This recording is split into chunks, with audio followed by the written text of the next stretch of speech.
సరే Gita arts banner పైన వచ్చేసి బన్నీ వాసు ప్రొడ్యూసర్ నేమ్ వేశారు. అంటే ఇక అల్లు అరవింద్ గారి పని అయిపోయిందని చెప్పేసి నాకు టాక్ నడుస్తుంది, పబ్లిక్ టాక్. ఇది ఎంతవరకు నిజమంటారు సార్? ఎవడు మా మాట అంటున్న పబ్లిక్? ఎవడ పబ్లిక్ ఉన్న? మీరు పబ్లిక్ జనాలు ఎవడా పబ్లిక్? వాడు పబ్లిక్, వాడు సినిమా చూసి ఎవడాడు? ఒక పేరు చెప్పు ఒకరిని.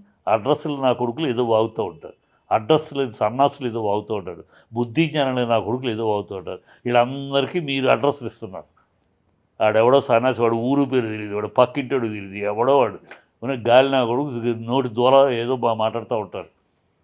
వాడు అడ్రస్ లేనివాడికి మీరు వాడిది తీసుకొచ్చి వాడేదో కమెంట్ పెద్ద పుడింగిగాడు ఎవడో కమెంట్ ఇచ్చాడని వాడికి మీరు అడ్రస్ ఇస్తున్నారు.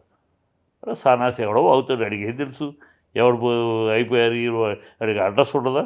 అనేవాడిని ఎవడో చెప్పను అడ్రస్, వాడు ఎవడో ఏంటి చెప్పను, నేను అడుగుతాను సమాధానం చెప్తాడు. చెత్త నా కొడుకులు వీళ్ళంతా ఇక అడ్రస్ నా కొడుకు ఏదో అమ్మ వద్దు అంటే అర్ధరాత్రి అమావాస్య పుట్టిన అర్బకు నా కొడుకులు మాట్లాడే కమెంట్లు ఇవి. వాటికి అన్ని సమాధానాలు. దానికి మీరు అడ్రస్, దాన్ని ఒక పెద్ద వాడెవడో లాట్ లంగోటాగాడు కమెంట్ ఇచ్చినట్టు దానికి మీరు అడగటం, నేను చెప్పటం, పక్కన పెట్టడం అవన్నీ.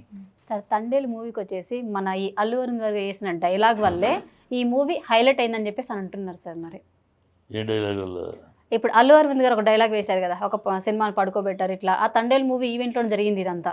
దానికి సంబంధం ఏముంది? అంటే ఇలా అనుకుంటున్నారు. ఎవడు అనుకోవట్లేదమ్మా, మీరు ఊరిని మీ మీడియాలు ఊరి ఎవడు అనుకోవట్లేదు. జనాలు మామూలుగా ఎవరు ఊరిని మీడియాకి పని పాట లేకుండా అబ్దుల్ ఖాదర్కి అమావాస్యకి లింక్ పెట్టినట్టు ఈ సినిమాకి దానికి సంబంధం ఉందా?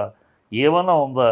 ఏమన్నా అసలు ఊరిని అబ్దుల్ ఖాదర్కి అమావాస్యకి లింక్ పెట్టినట్టు ఉందండి. దౌర్భాగ్యం ఎవడో అనుకోవట్లా, మీరు ఊరిని జనాలు అనుకుంటున్నారు, ఇది అంటున్నారు అది అంటున్నారు. సొల్లు సోది దౌర్భాగ్యపు కమెంట్లు అయితే మీ మీడియా చేస్తున్న మీడియాలో కూడా అందరు కాదు, అడ్రస్ నా కొడుకులు ఎవడో ఏదో వాగుతారు, దాన్ని పట్టుకుని మీరు ఎలాడతారు.